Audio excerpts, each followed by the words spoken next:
Father Gregory Maturi, as we continue our discussion on the sense of the sacred and recapturing the sense of the sacred, one thing that came to mind is that even according to the prophecy of Isaiah, that there would be a time when people would consider what was good evil and what was evil good. But from your perspective, it seems that this is just a common milieu of what happens throughout the course of time, and it looks different in different places. Is that correct? Yes, I think this is the history of the world. Uh, when people become wealthy and prosperous, they tend to focus less on the spiritual and more on the material, and so they tend to forget about God and rely on themselves and their own resources.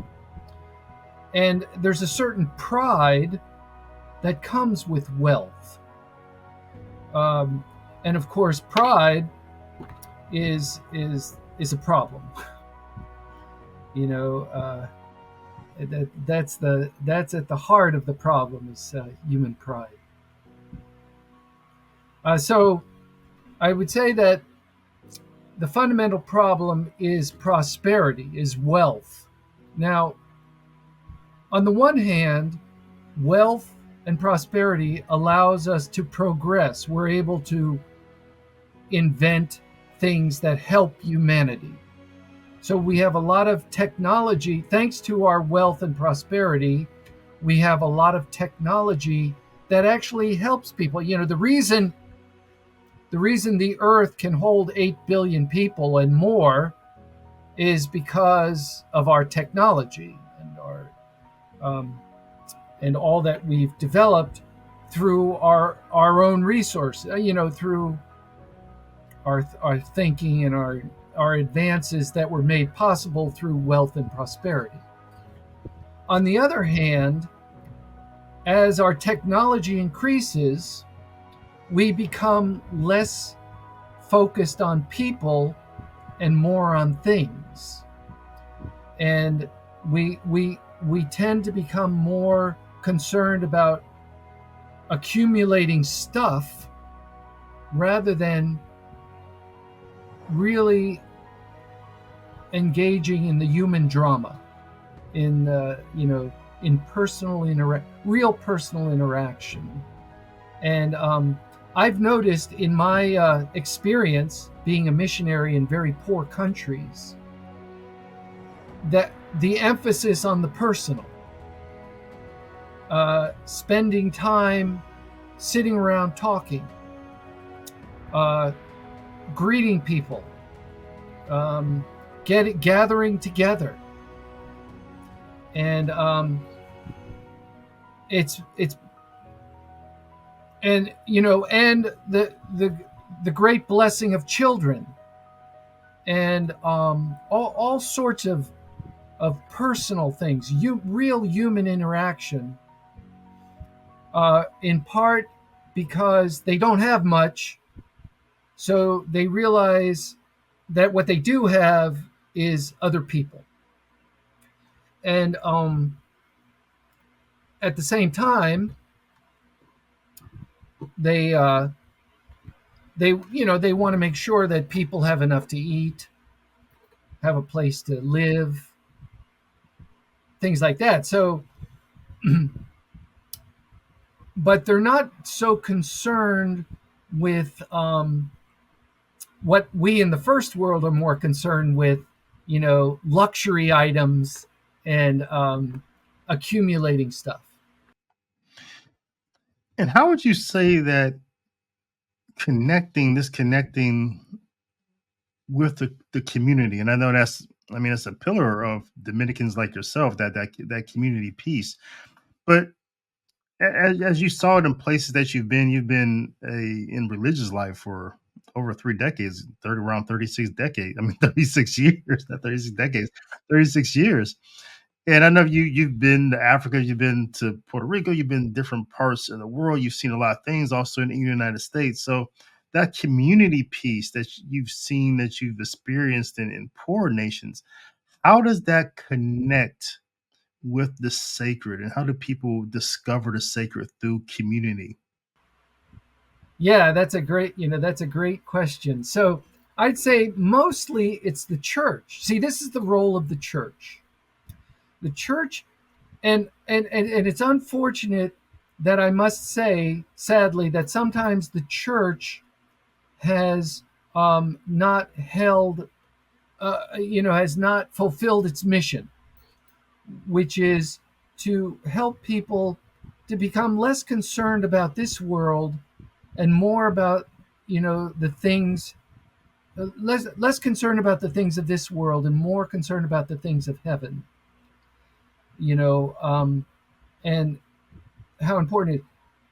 I mean, there are poor places in the United States, and both of us have been in poor places in the United States, and we've had the opportunity there to experience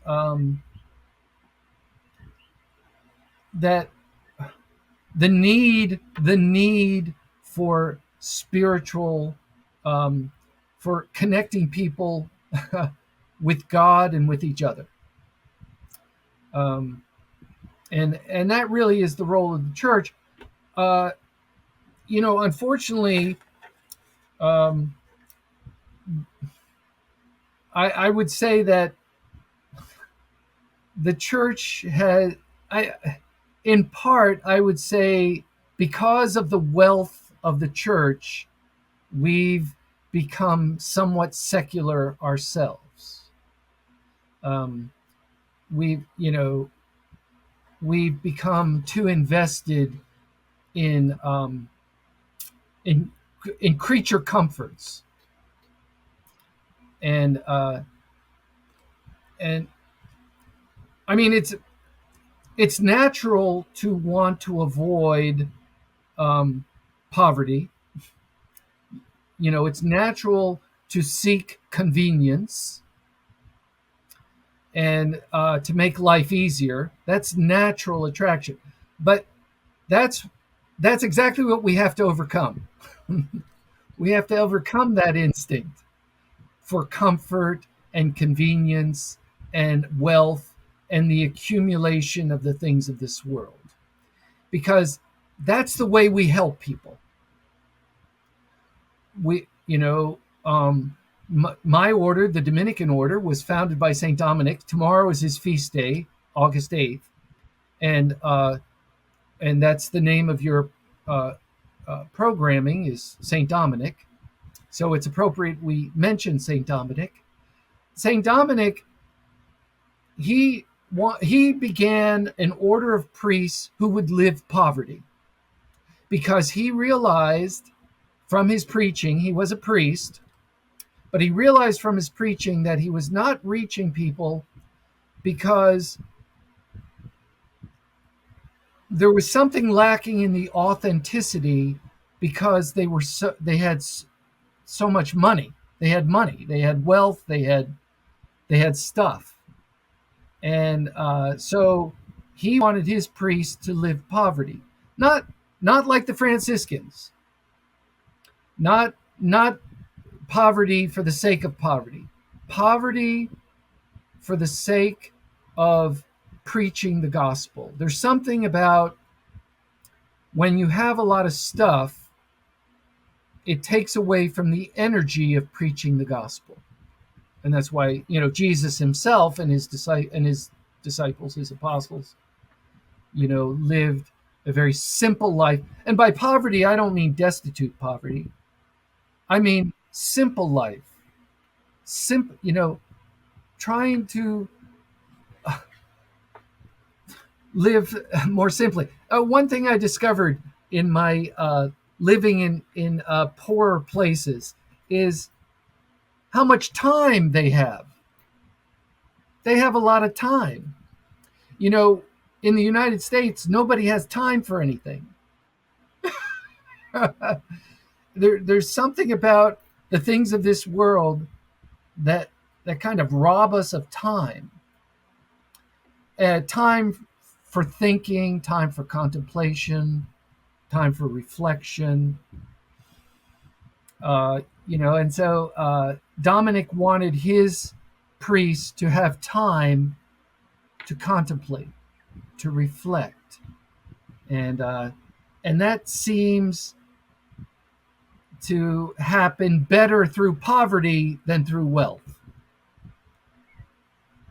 Even though ironic as that, as paradoxical as that may seem. Yeah, because it's really fascinating because what you put together here is that as we advance, especially in wealthier societies, we grow in our understanding of technology. We advance in along that path, which means we also advance along the path of providing ourselves more comfort. So we're growing in technology, we're growing in these creature comforts, but all while we're doing that, we're losing a sense of community, and we're losing the understanding that time belongs to God. Now we've run out of time because we have so much technology, we have so much comfort. We've run out of time to spend with each other and to devote ourselves to helping one another. Is that what you're saying? Yeah, I think that, and I think that's true. And I think anyone who's thought about it will come to a similar conclusion that they they want to simplify their lives. Their lives are too complicated. They want they want time to think and meditate and contemplate, but they many people feel that they have to earn more money. They have to work hard, earn more money, accumulate more things. Um, you know, and I mean, there are good things. There are good things about technology. There are good things, but as your program suggests, we're becoming too secular. We're losing our focus on what really counts in life: God, um, the individual, um, uh, children, relationships, things like that. And when it comes to some of the other places that's outside of the Western culture, so to speak, in poorer countries that you've been in, are they concerned with the things that at least concern this idea that you see, especially in the United States? We use this term, the wokeism, right? There's this wokeism. There seems to be this agenda in place to promote these ideas that are contrary, that are antithetical to Catholicism and Christianity at large. In those, in that war against wokeism, or that culture war, as we used to call it, it seems to become consuming, because we do see this agenda attacking our children. It's in the schools, it's everywhere. Pornography, it's over sexualization, it's just everywhere. And and that is, for us, the clearest thing that we see, like, oh, the world is going down a different path.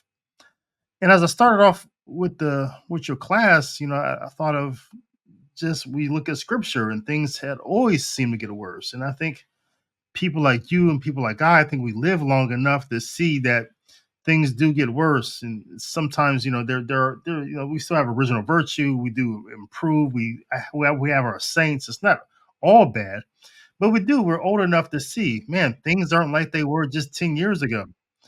But in poorer countries, is it that you've experienced, is it still that same thing? Do they see things getting worse, or what is it like there? One thing I've discovered is people are people, and we all have similar likes and dislikes. We all have our human needs and human wants and desires, and in many ways, those good wants and desires are manipulated by forces that that come from other places, and you know the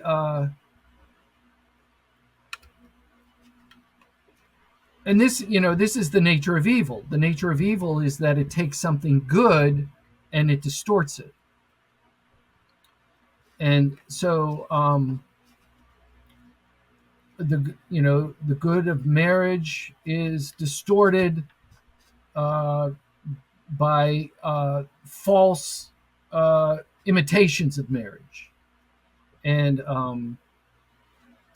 the the good of human relationship and the good of human communication is distorted by false senses of communication. So I think that in other countries, they unfortunately are manipulated. So the third world, unfortunately, is manipulated by forces that come out of the first world, and because whoever controls the money controls a lot. So in those countries, those poor countries where I've been, they have to struggle against this foreign influence because they don't want to lose the good things they have. I'm trying to give an example. You know, um, uh, well, you can think of an example of take for example, the love of children, which is universal in most cultures. I would say, uh, this whole idea of trying to force abortion on these cultures, that they don't want abortion, but unfortunately, um, the money they get from the first world is tied to abortion. So, for example, just to give you an example um, of how outside forces affect these cultures, and so they have to. So the church is there to help defend these poorer cultures against the undue influence, the destructive influence of worldly forces on these cultures. I mean, that's the role of the church, I think. And I think in some ways we haven't been doing a good enough job of doing that. In some ways, because the church, Jesus um, gave the role of the church to be like leaven in society, and to be a light on a hill, or to be a light that shines, etc., salt of the earth. But in some ways, the church unfortunately has kind of gotten sucked into this worldly way. So rather than be a antidote to the corruptions that come from the world, the church has in some ways been corrupted herself, sadly.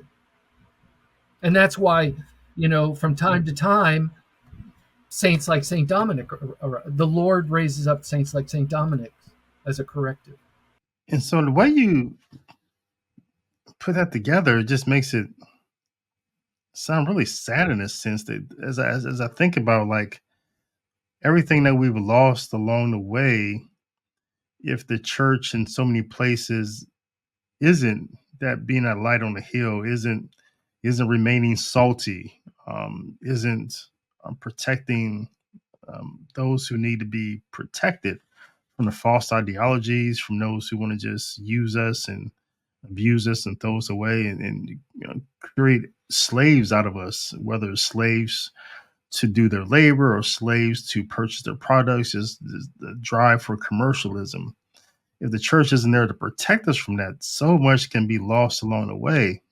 That's um, But what all do you think has been lost along the way as a church has, if we can imagine a church coming out of that period in the 1800s where she lost her papal stage, that she had an opportunity to be more even the Pope didn't have to be such a property manager or a king in some ways. He could have really turned and focused to the people. And I think there are some attempts there, maybe Vatican I, especially.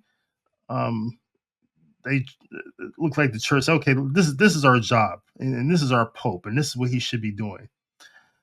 Um, so we've had these times where we could have turned and really became a church for the poor, of the poor, but um, as sometimes we've seen have failed to do that. But what all do you think was lost? I mean, we're talking about the sense of the sacred. In direct answer to your question, there are several things that were lost somewhere along the way, and I'll just mention a few. But one very important element that was lost was the notion of the bishop as shepherd, for example. Now, the unfortunately, the bishops, at least the bishops in the United States, have and by their influence, bishops in other parts of the world have exchanged the model of shepherd for the model of CEO of a corporation. In many ways, it's sad. I mean, I feel sad saying this, but in many ways, bishops run their diocese as a CEO runs a corporation. And so you have a lot of middle level management that does the day to day work, and the bishop is a little bit removed. The bureaucracy of the chancery has put several layers between the bishop and the people. And, I think that, so one thing, the leadership of the church, and I hate to talk this way. We're all frail human beings. We all make mistakes. I'd probably be the same way. If I were a bishop, I'd probably fall into the same trap. But it is a trap, and we have to recognize that sometimes we fall into it, that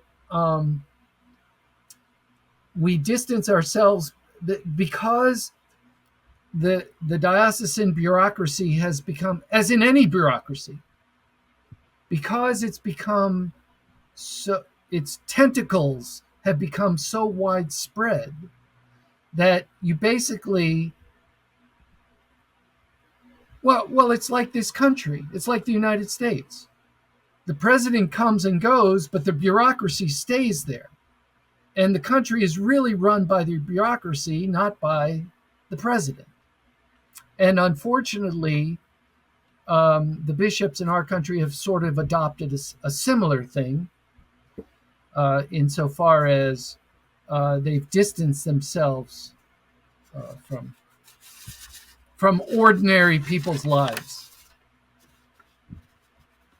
and they've lost that. They've kind of lost that common touch, which is why I never want to be a bishop. I never want to. I never want. Okay, I never want to sit in an office. I never want to be in an office pushing papers. So, if and I don't have the temperament for it. I don't think anybody wants me in their office anyway.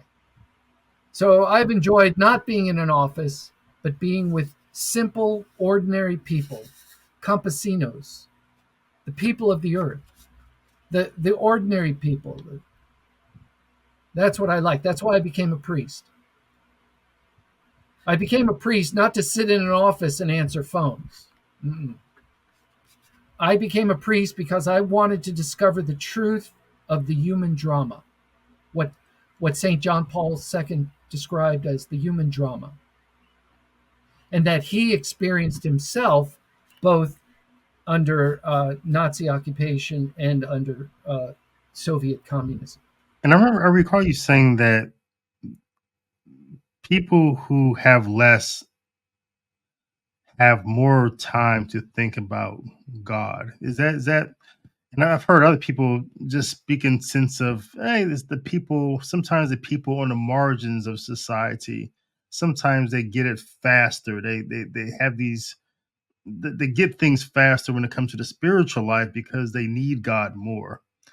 Um, are those two?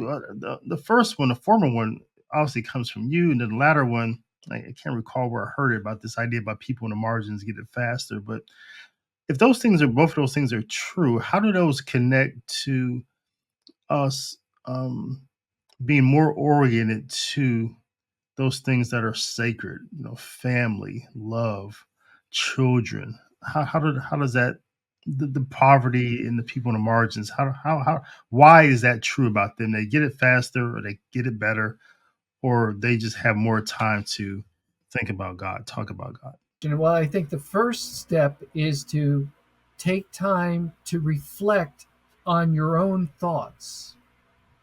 What what have you allowed society to convince you of?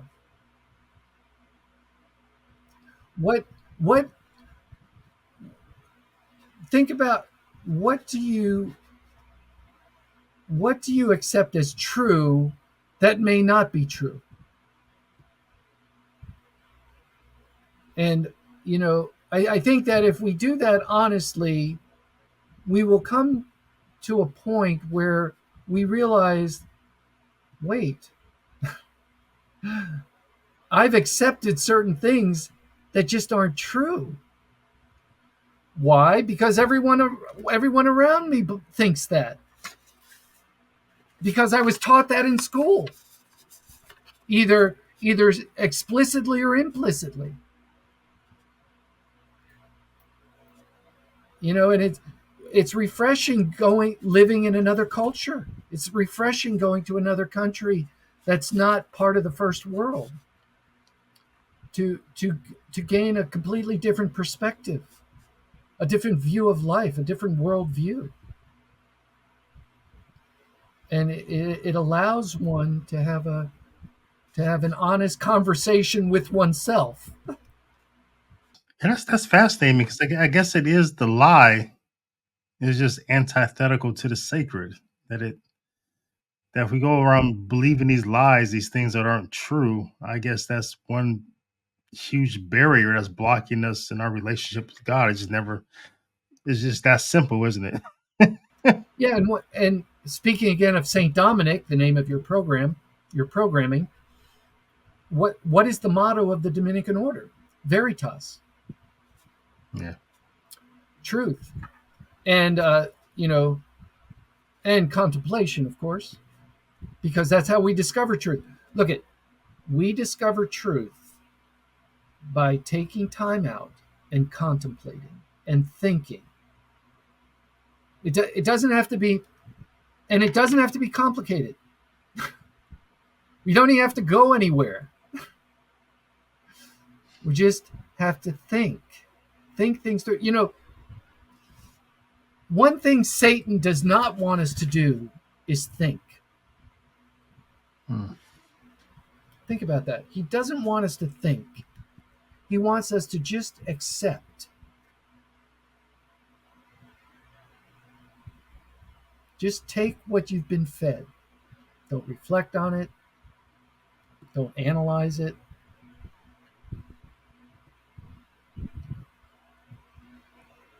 And that's what's so nefarious about our educational system now is that in many ways it prevents us from coming to know the truth.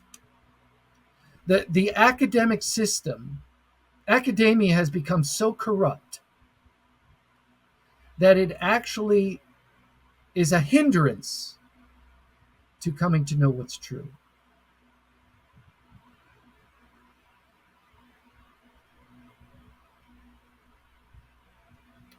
That's a very sad state of affair when the the organ of society that we've invested so much time and money and resources has in some ways been a waste. Now, who can I talk with about this? How many people are going to hear this? People who hear me say this, they think, "Oh, you're weird. You're out on a limb. You don't know what you're talking about." I guess that's where I guess that's where the peace comes in as a Dominican. I mean, you have the contemplative, you have the study, the community, but but then there's the what Saint Dominic. I guess what set him apart from a lot of people was that he said, "Fine, we'll pray. We're going to do a lot of that, but we have to also be active." So where does that active piece come in after we've thought about these things, after we have our the cart moment where we say, okay, is this true? Is this not true? And we discovered the truth through what the church teaches. We healed our conscience. First of all, as Jesus, we never need fear the truth. The truth is nothing other than reality, and we never need fear reality. As long as we are pursuing the truth honestly, humbly, we will always be under God's providence. And whatever happens will be under will be the responsibility of God. That's God's responsibility. I pursue truth. I try to follow the truth. I listen. And look, at truth requires humility. You can't discover truth without humility. And so, you want to learn the truth, grow in humility. And there's only one way to grow in humility, and that's through humiliation. Get rid of things. Try to live as simply as possible. Try to live without as much as you can. And that will go a long way in increasing one's humility. And then as one gains more truth, well, there's more responsibility. Now, once you know the truth, you have to live it. You have to follow it. If you don't, that's the end of the road. That's the end of your lesson. There's no more truth. If you're not willing, if you're not willing to follow the truth and live the truth, then why would God give you any more? So and the way we come to know the truth, our Catholic faith teaches us that truth comes from knowing and loving a person, Jesus Christ, who is truth itself, because he is God. And so, yes, your point about it, yeah, there's effort involved. It requires work. Nobody's waiting to hand you the truth, because they're not going to make any money off handing you the truth. People stand to make a lot of money handing you a lie. And so you're going to have to fight for the truth. You're going to have to sacrifice for the truth. Jesus died on the cross for the truth. And Pilate, who is the example of worldly cynicism, says, "What is truth?" Remember, Jesus, before Pilate, says, "For this I have come into the world. For this I was born, to reveal the truth." And then Pilate says, "What is truth?"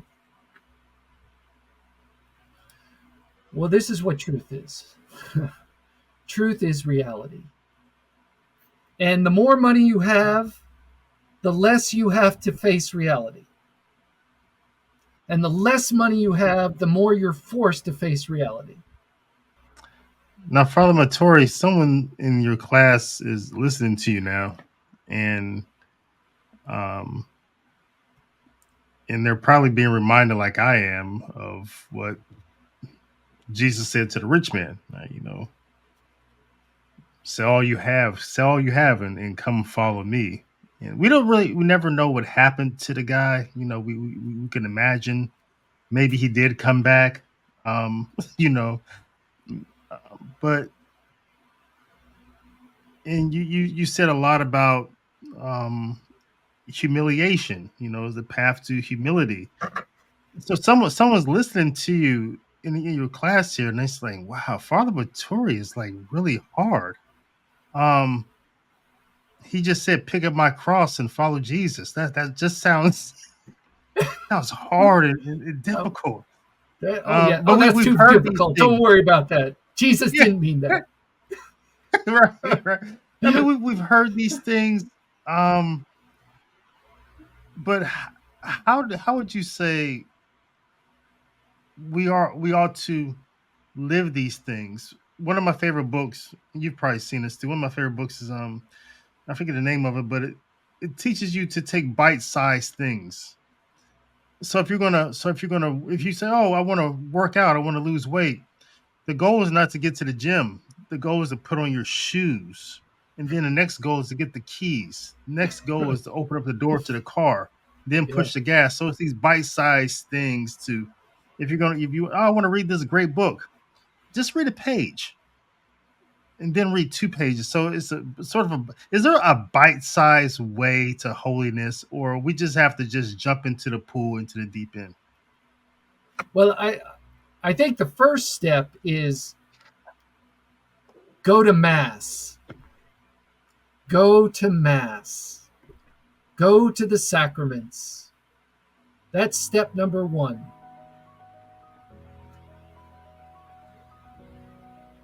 Because the Lord gives us what we need through the sacraments. And Saint Dominic was a priest because he understood the importance and centrality of the Mass, how we can't live without it, how there's no way of sustaining Christian life without the Mass. So that's the first step, the Holy Eucharist. You know, that is our spiritual gym. And it all starts from there. And just ask the Lord, okay, Lord, here I am. I came to Mass. What are you going to do? Now it's your turn. What are you going to do?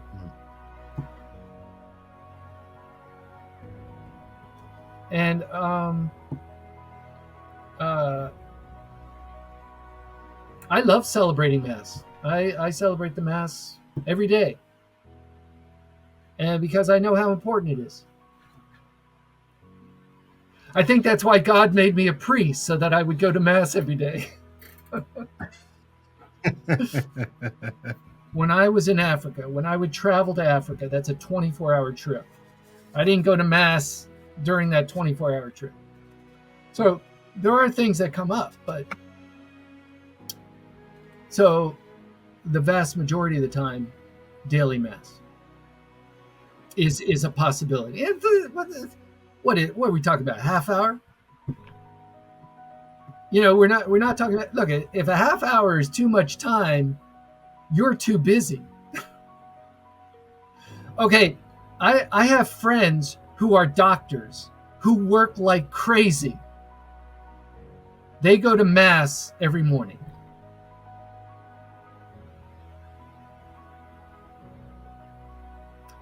Our lives need to revolve around the Holy Eucharist. The Mass needs to set the rhythm of our lives. And you asked me what. That's the first step. And then what follows from there, that's You and Jesus. And I thought the most important thing you ever taught me was something you never said, but it's something I saw you do. And it's something I think you made me do, which you didn't know you made me do it. Is I was at daily mass, and I think you were in the pew next to me. Um, I think we were in the same pew actually, and it came time to kneel, and you got down on your knees. And at St. Dominic's, it was so tight in those spaces. I couldn't put down a kneeler because there was no space because you already got down on your knees. And so I got down on my knees just on that hard floor at St. Dominic's. It's the first time in a long time I didn't use a kneeler, eh, and I haven't really used one since, except sometimes you were in a space where somebody put it down. But if I have a choice, I never do it. And I guess that taught me just by example, watching you, and that time you forced me to do it was that is that why am I trying to be comfortable at the mass? If I'm seeking comfort at the mass, then I'm probably going to try to seek comfort everywhere else. As I just really believe that who you are in the mass is who you ought to be out of the mass. I think that's what the liturgy is trying to do. And that little thing you taught me that day kind of shaped my whole understanding of what the liturgy is trying to do. Wow. Excellent. See, I didn't even know that. The Lord used me. I didn't even know He used me. Yeah, to make you a bully. I just bumble through life, and the Lord uses me. Father Maturi, thank you for this catechesis and instruction on our pursuits of the sacred. Well, thank you for doing this, David. I admire you, and I admire your work, and I admire your show. I think you're a great example to Catholics, of getting involved, of being preachers of the gospel. So thank you for doing that. Thank you for doing what you do, David.